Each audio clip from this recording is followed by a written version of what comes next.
Do you know there's much more to us than meets the eye? Yes, we are made of more than our physical bodies. We're made of energy. And when you learn to harness that energy, you can use it to help heal your body and heal your life. This is Wellness by Design. I'm your host, Jane Hogan, the wellness engineer, and my guest today is Dr. Sue Morter. Now, I've been a fan of Dr. Sue Morter for a long time, so much so that I became trained and I am a facilitator to teach her body of work called The Energy Codes, based on the book called The Energy Codes. Now, I interviewed Dr. Sue for my Becoming Pain Free Summit, and it's such a good interview. There's so many great nuggets that I wanted to share this with you.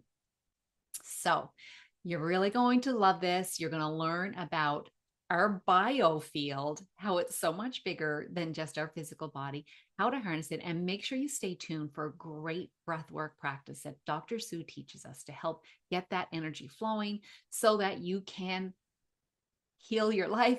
You can see the world the way it's supposed to be and actually become the best version of yourself. All right, we'll see you inside. Today, in this session, we're going to be talking about energy and the biofield and how you can use it for health and healing. I am so thrilled to welcome Dr. Sue Morter to our discussion today. Welcome, Dr. Sue. Thank you, Jane. It's always a pleasure to be here and engage in these kinds of conversations. So I look forward to where we get to go today. Well, I'm really thrilled to have you here because your work has been such an inspiration in my life, and I'm just really happy to share it with the audience. So I'm going to tell them a little bit about you in case they haven't heard of you before. Dr. Sue Morter is an international speaker, celebrated author, teacher, and doctor with over 30 years of experience, bringing together ancient wisdom traditions with cutting edge quantum science. Her highly praised The Energy Codes guides you to unprecedented levels of self expression, health, and healing by building neural circuitry to raise your cellular vibrational frequency. Dr. Sue's visionary models and techniques ignite an entirely new approach to accessing creative genius and living from personal freedom. We are going to talk a little bit about science that's been around for a while, but it might be new to some people. And that is the biofield, bioenergy, and how we can use this. Because people don't really realize they already are this. So when you're having a conversation about this, Dr. Sue, if someone was brand new to it, where would you begin by talking about biofield, bioenergetics? Sure. So, what science is coming to realize is that everything is actually energy. When we were trying to figure out what the basic foundational element of this existence on Earth is, and we were trying to figure that out so that if we had an idea of that, we could maybe manage it better and utilize it to our full advantage. And so, when they started studying matter, the smaller and smaller and smaller the particles that they could study, the molecules, the atoms, and then the subatomic particles, once the electron microscope was invented, they started realizing that the smaller they got, they realized that there was actually nothing in between the particles. Then they started studying the particles themselves and realized that even that was just a compression of energy, that there's actually nothing here. It's just compressed energy. So let me just flip that over and say that all physical matter is compressed energy. It's all energy. The chair that you're sitting in, the screen that you're watching, the car that you drive, the thoughts that you think, the body that you're living inside of, all of it is just compressed energy.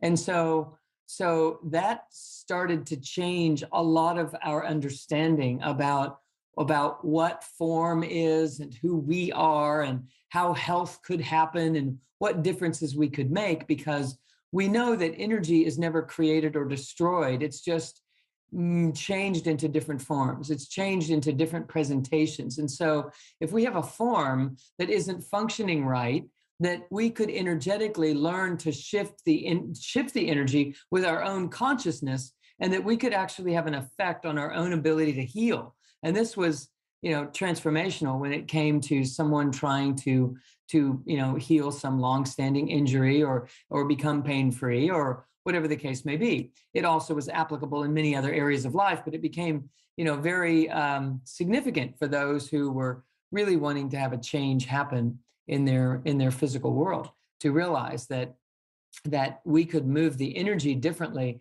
and have a different outcome.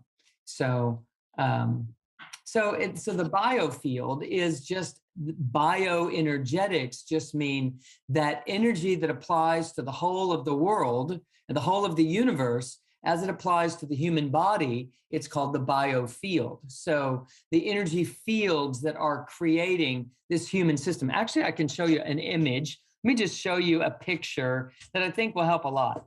That basically, this energy is pouring down, hitting the earth, rising up again, and cycling and recycling and recycling.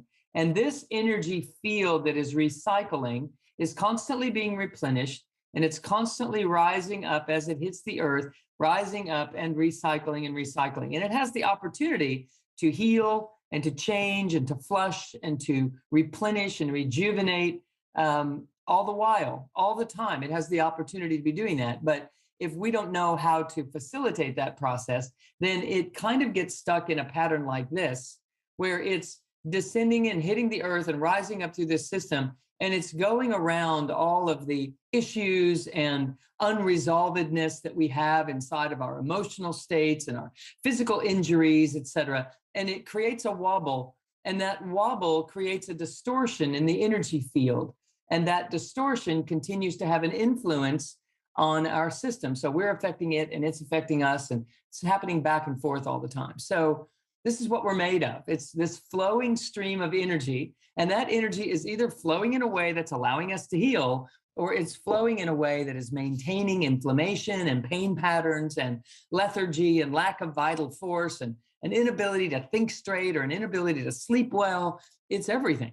So now we start to think, oh, okay, so this is about how energy flows through my system. And is it flowing in a way that allows for healing, or is it flowing in a way that keeps me for months or years or even decades feeling in a way that I don't want to feel? And if so, then what can I do about that? And hopefully we'll speak about that today a little bit, about what can we do about that? So explain in such a beautiful way, Dr. Sue, like a simple way for people to understand, and with your diagram. The people that are watching this are in pain. So they're like, okay, I guess my energy is not flowing. How did that happen in the first place? How did it happen that their energy wasn't flowing? And then we'll move to how can we get it flowing again? So what causes that wobble and that distortion? Sure, great question. So if someone's going along, minding their own business, they're 4 years old, they decide to draw a picture for mom. So they get out their crayons and they're doing their thing, and they're drawing the house and the tree and the car and the driveway and all of this. And they're so elated to go and share this with mom. And so they go get mom and they bring her to show her, look what I did for you.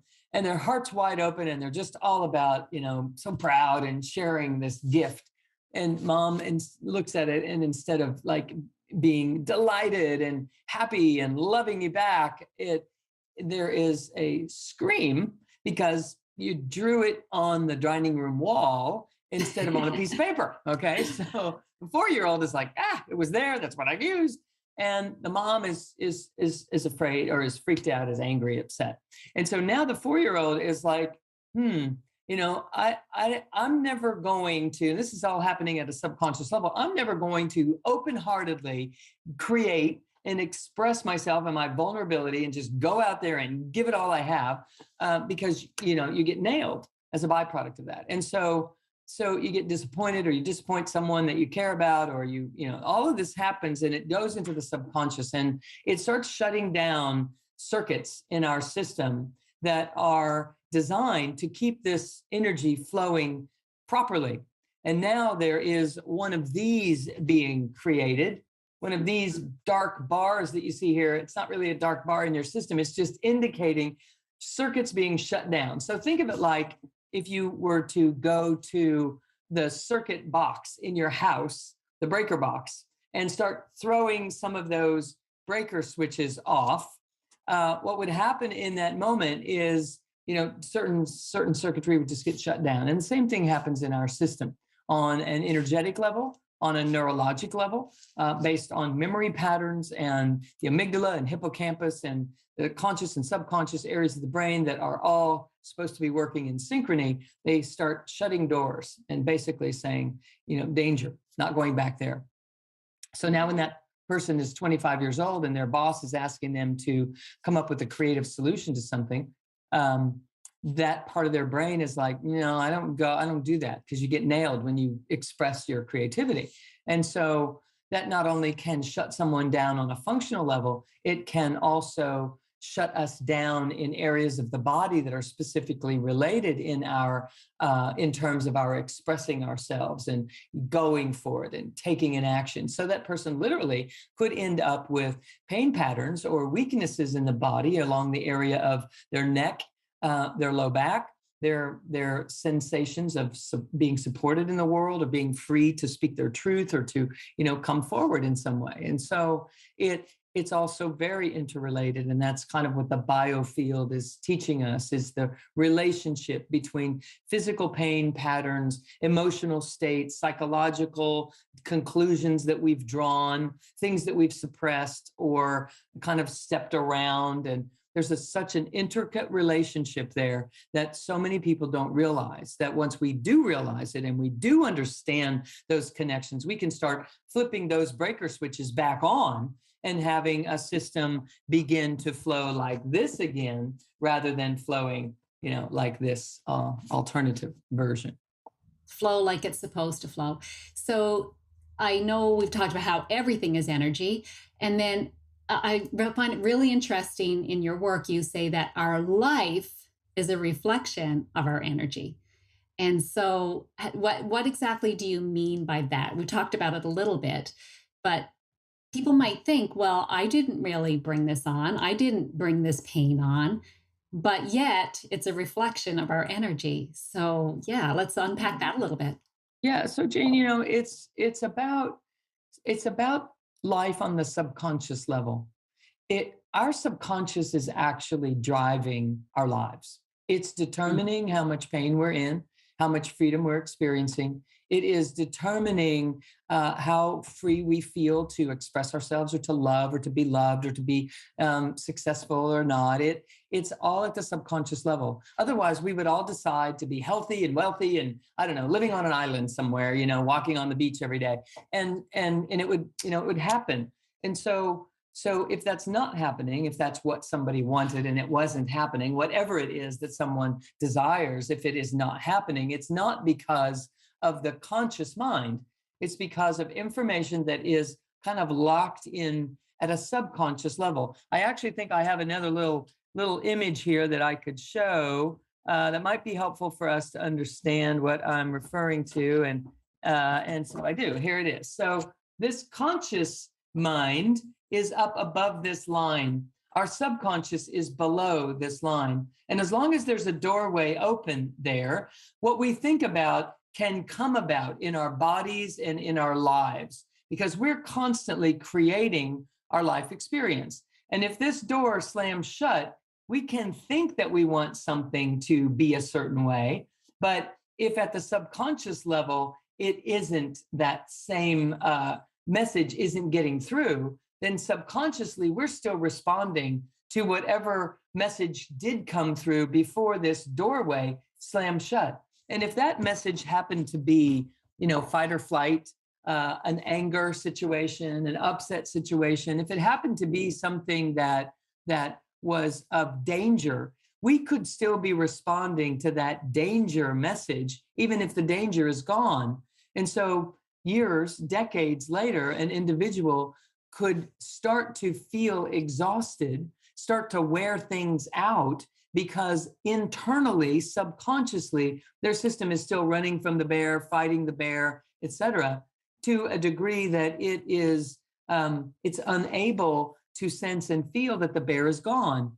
And so adrenaline is being exhausted, the adrenal glands are exhausted, the thyroid kicks in, trying to make up for that. A person's ability to keep their immune system robust under those conditions is greatly threatened.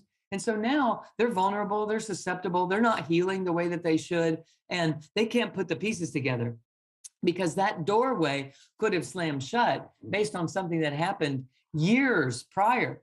And their body was able to adapt and make up for that and compensate for it for a long time. But eventually the resources get depleted under those conditions because we're not designed to fight a bear or run from a bear 24 hours a day for 10 years. Our system is obviously going to exhaust. So now the person wakes up out of bed and they're like, I'm getting old, I guess. But it isn't that they're getting old. It's that they're not rejuvenating and replenishing the way that they would be if that trap door were open and the system were allowed to function the way that it's supposed to function.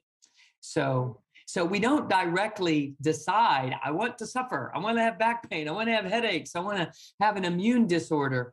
It's the system is developing it over time because the system isn't allowed to run the way that it's designed to run.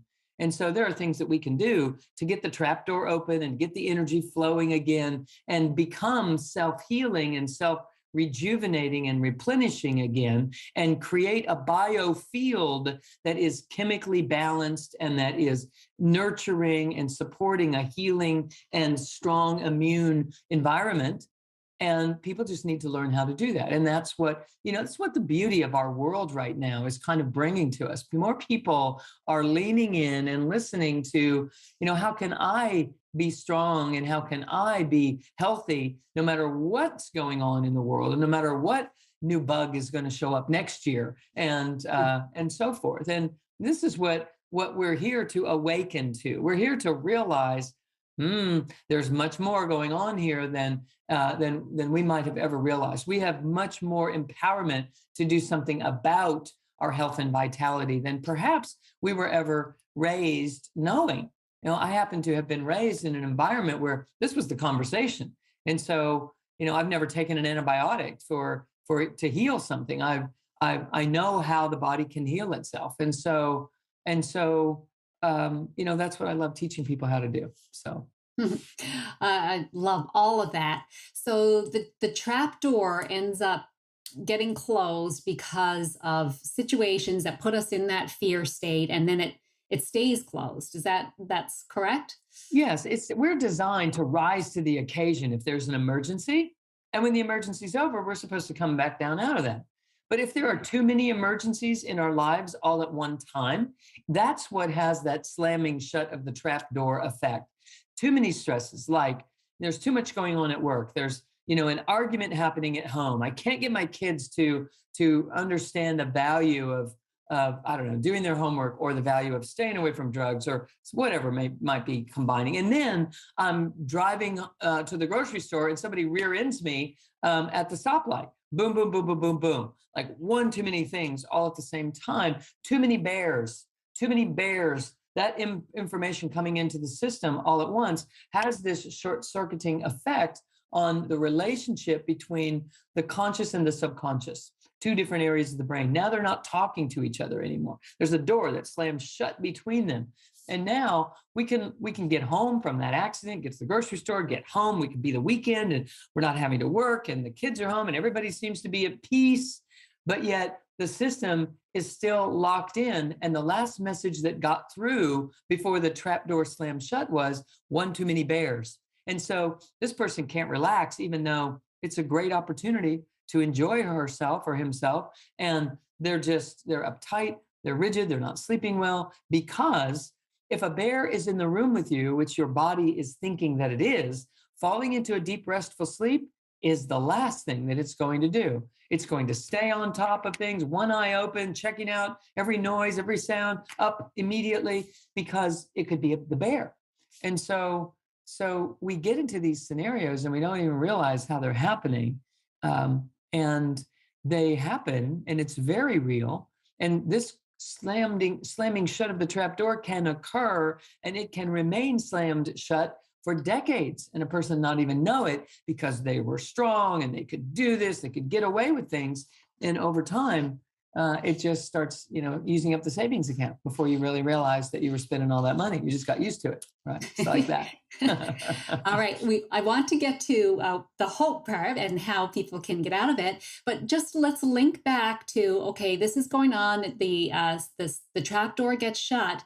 How does that affect us energetically then, and then create the wobble? Like, what's the link between those? Great. Okay, so let me just say that the trapdoor is the communication between the thalamus and the hypothalamus. If anybody is studied up in that department and wants to know what's he talking about, and it's where the amygdala and the hippocampus all come together, and we're being influenced by our memory and our present situations and our gut feelings, and they're supposed to all come together in a way that works for us. And so when that slams shut, there's just a big disconnect. So the short circuiting that we were speaking about with some of this, with the breaker box, basically when the trap door slams shut, that's when these things are getting created. That's when the breakers in the breaker box are shutting down. And now we're trying to run on fewer faculties than we were trying to run on before. A byproduct of that is someone's energy level starts to decline. It's getting depleted. They don't have the immunity. They don't have the robust desire. They can become depressed. They can become anxious. They can become kind of paranoid in their thinking because things aren't working the way they used to, and they have this feeling inside of them, and they don't know what that is all about. It feels like this anxiousness, but the anxiousness itself is simply it's the blockage of that energy that is trying to move through this channel. So when this energy is rising and it hits one of these areas or one of these areas or one of these areas that don't have the circuits running, it's like a superhighway. There is a gap in the road that we're having to drive around. And when we're having to drive around that gap all the time, it utilizes all of our energy and it causes us to waste that energy. And when the energy hits up against one of these areas, we feel it like a knot in our stomach. And if it keeps hitting it, it feels like anxiousness inside the system. And it is simply us reacting to something from the past instead of being present with who and what we actually are in this now moment. And learning how to cultivate that flow of energy again is very, very helpful. And by nature, by design, we're built to reestablish that flow so that it is occurring up and down through this central channel on an ongoing basis.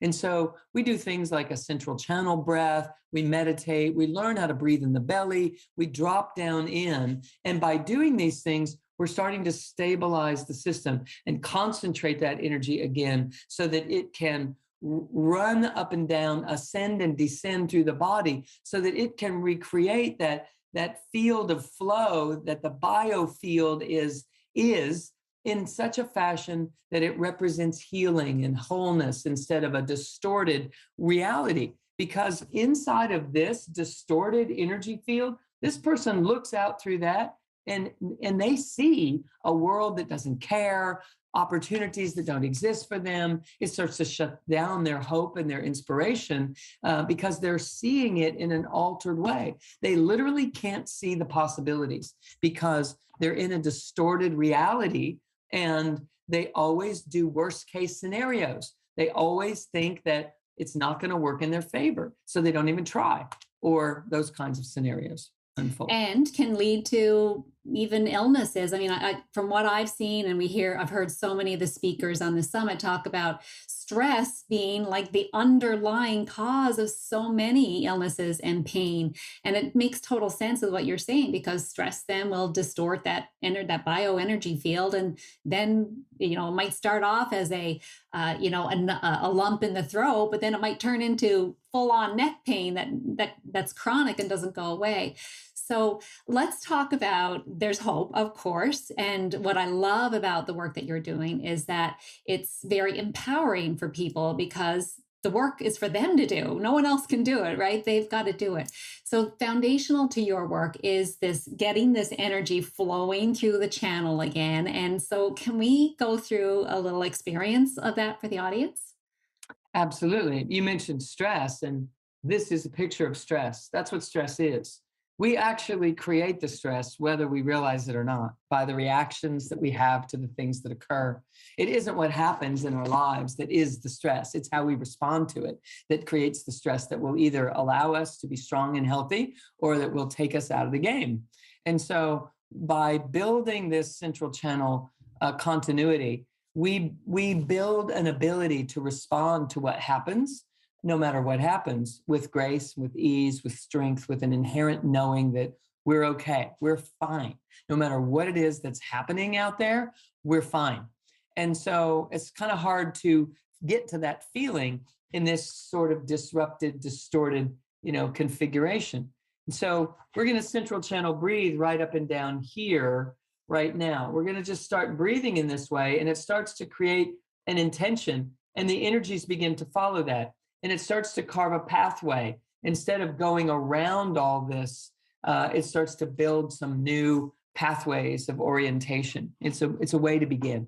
And so if you could imagine a channel of energy coming right down through the top of your head, through the center of your brain, the center of your throat, through the center of your chest, through the center of your belly, right down through the tip of your spine and into the earth. And that channel is this central channel that we're speaking about. It's a measurable, very real component to the biofield, and it is called the toric field flow that we're describing. So we're breathing up and down the eye of the storm. It's kind of like a tornado. It's like the eye of the storm. We're right there in the middle, in the driver's seat, of how to get this field working robustly. And so if we take a breath from above our head, and just as if you had a blowhole in the top of your head, you just kind of make that up, that you're breathing in through this blowhole right into the center of the brain, the throat, the chest, all the way to your belly. Just take a deep breath in, drawing that breath into your belly. Your belly gets big on the inhale. Now we're going to pull the belly back toward the spine and shoot that breath down into the earth, down through the tip of the spine and into the earth. And then we're going to breathe from the earth up through the tip of the spine, back up into the belly. And then we're going to exhale up through the chest, through the throat, through the center of the brain, and shoot it right out the top of the head again. And then take a breath from overhead, right down through the center of the brain, the throat, the chest, the belly, and then exhale right down through the tip of the spine and into the earth. And when we do this, we're starting to establish this central channel. Now, there's some things that we can do to anchor ourselves in that, to even concentrate it even more. So liken this to if you were trying to water the flowers across the patio and the hose wouldn't reach and the water wasn't reaching, you would put your thumb over the end of the garden hose in order to get the water to reach the plants at the other side of the patio. And by squeezing down the aperture, that water can go further because we're increasing the force by decreasing the amount, the opening through which it is moving. And so we're doing the same thing when we start to squeeze some of the tissues along the way of this central channel. So if we just pull our shoulder blades together and drop them down, and if we start to squeeze the muscles in the base of the pelvic bowl, just as if you were going to the bathroom and you had to stop the stream, there are muscles in the base of the pelvic bowl around the perineum that will constrict and contract, that you have conscious ability to do so. And so if you squeeze those muscles just the same as if you were going to the bathroom and you had to stop the stream, squeeze those muscles and squeeze your shoulder blades together, and then take a belly breath. Breathe in your belly and exhale, pull your navel back to your spine, and inhale, big belly breathing, and exhale, pull it back to the spine. Now you're starting to get an idea of how we can actually create more power of this breath. So by squeezing the blades together and then squeezing the muscles in the base of the pelvic bowl, let's take a breath from overhead, right down through the throat, through the chest, right in front of where those muscles are squeezed together, into the belly. And now squeeze those muscles in the base of the pelvic bowl and shoot the breath down into the earth. And then release those muscles and inhale up from the earth, and then squeeze them again and squeeze the shoulder blades together. And now let's roll your eyes up and shoot that breath right up through a channel. It's like we're creating this elevator shaft inside the body with our awareness. And now inhale from overhead, right behind the eyes, where that tension you can feel in the muscles working when you roll your eyes up, through the throat, right between where those shoulder blades are being squeezed into the belly. Now squeeze those muscles in the base of the pelvic bowl again and shoot the breath right down into the earth. Then just release the muscles. Inhale up from the earth into the belly. Then squeeze those muscles again. Squeeze your shoulder blades, roll your eyes up, and exhale right up through the chest, the throat, the center of the brain, and shoot this breath right out the top of the head. So you're probably, now just relax your eyes and relax everything, and let's just talk for a second. You're probably starting to feel some spaciousness in the brain, some thickness in the air. This awareness is actually starting to raise our vibrational frequency. When we raise our vibrational frequency, we become the healer. When we raise our vibrational frequency, we start to open the trap door. The trap door is right behind where you're rolling your eyes up and you can feel that tension behind your eyes. That's in the brain, kind of where the location is that this trap door exists.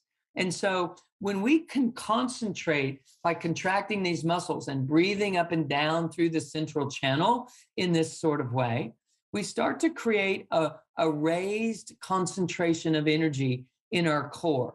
And in that raised concentration of energy, we're raising our vibration. We're increasing our vibrational frequency, which allows the trapdoor to open and the subconscious to receive the information that the bear is actually gone. The bear actually isn't here anymore.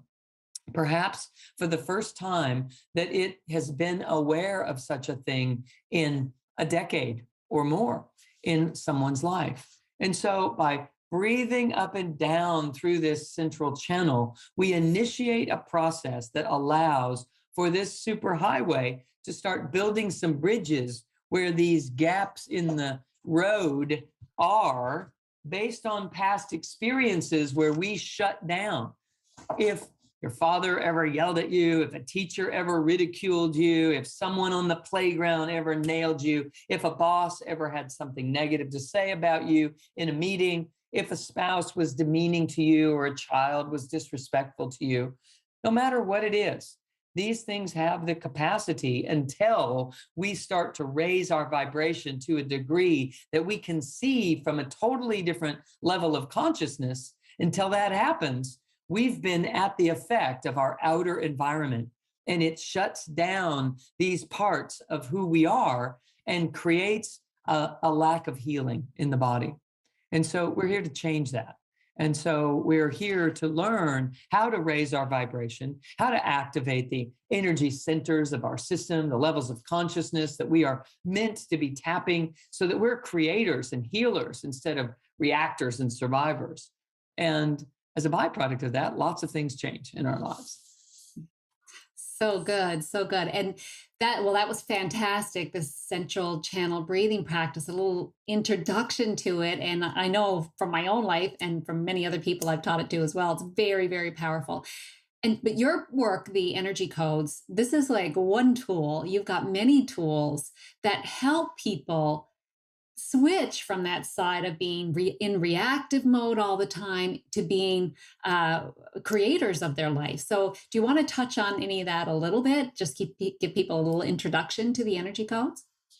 Well, the energy codes are a series of many, many practices and ways of thinking and ways of being that we can be that allow us to put all of the pieces of life together so that it makes sense. Many of us have tried to exercise, or we've tried healing modalities, we've tried diet and nutrition, we've tried meditation or breath work in the past. And what the energy codes does is weave it together in a way that actually works, that we're able to address enough of our individual components of the whole self simultaneously that we get enough momentum to open these trapdoors and keep them open and get this energy flowing in a way that is automatically self-healing and self-regulating and self-illuminating. They're all designed to raise our vibration, but not just raise our vibration, but to integrate and to ground ourselves inside of this system. Sometimes we get up in our heads and we start thinking too much and we have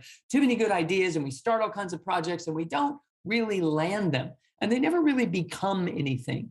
And we dream and we wish and we are inspired and we try, but things don't actually come together in a way that is successful or beneficial or sustainable or financially rewarding if it's something that someone's trying to do in their world. And so I teach people how to open their system, how to integrate their system, and how to embody their highest vibrational frequency selves. Our highest self is completely capable of anything that we would ever desire to accomplish. We are completely capable of that. We hear that we're this infinite potential, and that, no matter what it is that we attempt to do, that we can do. I have another image that's coming to mind as we're talking about it, and these images are kind of wild, but I like to show them to people just to open up some doorways for people that we think this is who we are. Here's that little toric field down here that we've been talking about, and that there's actually an immense high frequency version of us that is actually running the show. This one is here, trying to come into this life and out into the world to live. And that's our highest potential. So 20 years ago, I literally woke up inside of meditation at this state of consciousness, and it changed my life forever. And that is why I developed the energy codes, because it was a codified way for me to return to this state of consciousness and to actually live as that here in this world. And that's, it's what we're all built to do. And so I've created a few other images here that might be kind of helpful to see that on another level. That we're made of the cosmos. Literally, we are made of the universe. There is no energy that exists out here that doesn't exist in here. And this one is kind of helpful for people to kind of put that together. The universe compresses. We spoke earlier in our conversation today about the fact that everything is energy. This is the energy, and that is conscious energy, and it is compressing itself into a channel. It hits the earth and rises up and recycles and recycles. And inside of that recycling, we formulate a body. And we are here creating this body to navigate us out through this world. And so if we're in pain, we definitely are not allowing this to be who we are. We have shut this off, and we're just trying to survive here as this individual on the lower half of this image. And that's challenging. So the energy codes are teaching people how to wake up to all of that, to animate it, to integrate it, and to allow the universal mind to be your mind, and to allow the universal potential to be literally your potential. And lastly, I have this other image that I'd like to share, that whole universe is coming down and channeling and recycling. And then we roll it out and project ourselves onto a movie screen. And then we're walking around, inside of that movie. We're just like walking through life, doing all this and projecting into this world. That's what quantum science is showing us. And so when we put those pieces together, we become self-healers. And so when we're saying, hey, I just got headaches, I didn't know about this whole universal thing. It's time for us to know about this whole universal thing. And quantum science is definitely bridging the worlds and making it possible for us to learn how to do this and to integrate and to have the power that we dream of having to manifest the life that we would love living. So. Dr. Sue, I love those diagrams, really help people see a picture is worth 1,000 words, right? And there's a quote in your book that I really love. We're familiar with the one where, we're spiritual beings having a human experience, but you say we are spiritual beings having a spiritual experience in a human body. And that is a whole different paradigm when we think of ourselves as the powerful beings that we really are. And we are not meant to be limited by pain or any other physical or emotional pain, anything like that. So your system just helps people become that version of themselves where, it's not just about getting past pain is how I see it. It's letting all that come through, and then the pain and the illness go away as a byproduct. And so it's just beautiful work. So thank you so much for this, Dr. Sue. Absolutely. Lastly, I would just like to say that if we are in pain, think of pain as the caboose on a train. It's the caboose. Pain is it's a symptom. It's an outpicturing because of something else. It's a symptom. And we're here to learn how to address the cause rather than treat the symptom. And what I'm starting to integrate by sharing just these simple breathing practices with you is how you begin to find the cause instead of just trying to treat the symptoms. Because we are plagued in a world that is treating symptoms with so many medications and surgical procedures that might not be necessary.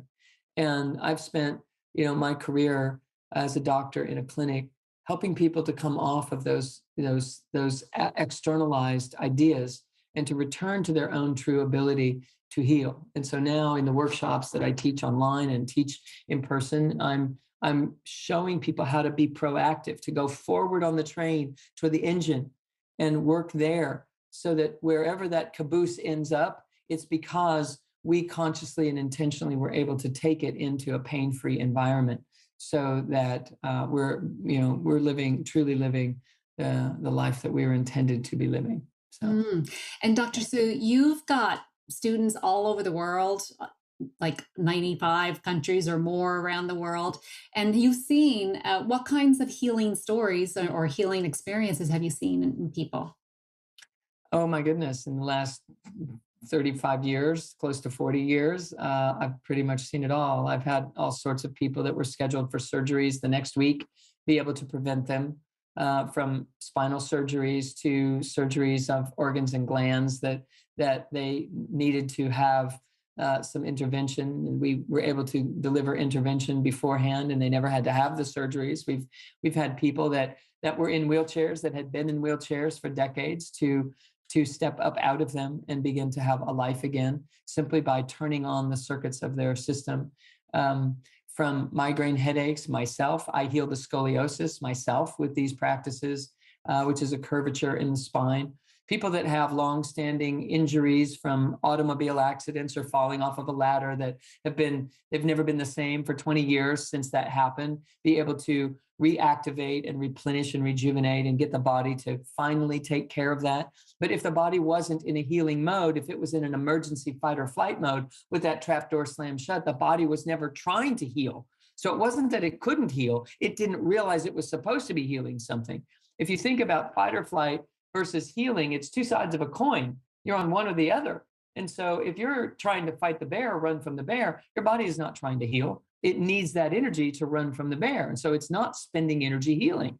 So what we're doing is flipping that over. We have people that have come off of medications and people whose eyesight has transformed and they've been able to change their prescriptions, and automobile accidents that left people, really compromised, just finally healing, finally transforming in their lives. Disease prognoses, people that were given months to live are living 15 years later to tell about it. It is truly the ultimate healing comes from within, period.